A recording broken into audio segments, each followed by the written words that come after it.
My name is Maggie Adams, and I'm retired after 37 years in education. My pronouns are they, them, and I actually identify as a non-binary genderqueer. Imagine talking superficially about yourself for over 50 years to the point that you lose track of your true self. Today, I'm 60 years old, a non-binary genderqueer. Years ago, I unknowingly created a person who stood in for me, keeping me safe at the sacrifice of me growing authentically. I had a double, a twin, that played me when out in public, in my profession, with family, friends, and somewhere along the time, I accepted what I thought was my true self. Growing up in the 60s and 70s, my yearning to understand who I was turned to learning to silence any aspect of me that didn't seem to fit into societal norms. There was little to no visibility for folks like me. I'd heard of terms like gay, lesbian, and transvestite, words used to not describe folks who were identified by gender or sexual orientation, but folks who were described as deviants and not normal. I didn't want to be gay, lesbian, queer, or anything considered deviant. I wanted to be normal. I was scared to think I had any tendency to what folks called homosexuality. There were laws against homosexuality. Religion said you were an abomination and would go to hell. And liking someone of the same sex was also considered a psychiatric disorder. The innocence of discovering my truth in my youth vanished quickly. I remember some discomfort in my own body as my mom would put me in a dress and curl my hair. I cried a lot in elementary school. I didn't know how to name how I was feeling then, and often was told I was being uncooperative and punished for not doing as I was directed. Children should be seen and not heard. My parents meant well. They were only operating for what they knew about raising a kid in the 60s and 70s. The term gender back then was considered the same as your sex assigned at birth. Hence, society expected you to express yourself accordingly. And so my theatrical performance began before I even knew what a thespian was. In middle school, I buried myself in academics, music, and sports, excelling in all of them. A boy gave me some attention, and I kept waiting to feel what other girls felt. If I was normal, I should have some attraction to him. I did like him. I just wasn't attracted to him, and I tried hard to be normal. And he could be cruel. The message I got is I wasn't pretty enough. I was too smart. He was mad that I was even a better athlete. I had short hair and often was called a boy, sir, or tomboy. And these comments were meant to actually be hurtful, reflecting of how I was expressing myself was not in the norm. And so I started to groom that character, my double. She grew her hair out and was quiet. She kept to herself.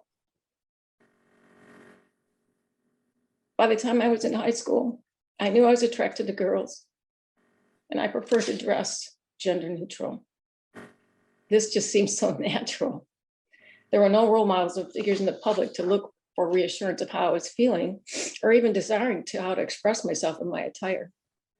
If anything, you saw a lot of overgeneralization of gay and lesbian folks. Boys were called fags and girls dykes. So what felt natural again was not considered normal. I did begin to glimpse some other folks that may have felt like me, but they expressed themselves mostly through a very playful, flirtatious manner. Then I did meet someone, and when I look back, we were in love. I never acknowledged how I felt, as I was just so unsure. Her mother limited our friendship and said we were too close, accused me of being a lesbian. So I was scared, I was confused. And so I added a dimension to my character who avoided humiliation at all costs. My double dated a boy, and I ignored my friend. This was safe. I started college in the fall of '79. I actually met some other folks who were attracted to women like me. I was intrigued. I had my first relationship with a woman, and in my head, though, I just kept thinking, this is just a phase. Something's going to pass. And at some point, I'm going to find this attraction I'm supposed to have for men so I could be normal. I'd tell myself and others that I was attracted to men and women. I did like men and actually worked really well with men. Now my character was bisexual. It was safe. I desperately wanted to talk to someone. And so I told a high school friend I thought I was gay. She quoted something from the Bible, told me I'd go to hell, and we never talked again. When my relationship ended, I was not equipped to handle the emotional despair. I was actually suicidal. I was confused. I had not developed a very good sense of self growing up and struggling with depending on others to actually feel loved. But I had a great career in education, and I was blessed to teach hundreds of youth. And I'm so happy today that young people can be out and be themselves and not endure what many of us did as older LGBTQ folks did. Many of us felt forced to live in binary, heterosocial constructs with little hopes to marry, adopt children, or express ourselves that were not bounded by perceived gender norms. The stigma and discrimination kept me well hidden in my double for years. Now I've retired from 37 years of education, and I've retired my double version of myself that I created to keep safe. Now my role is to understand what parts of me are truly me and what parts of me were created to shield me from harm. This feels so freeing.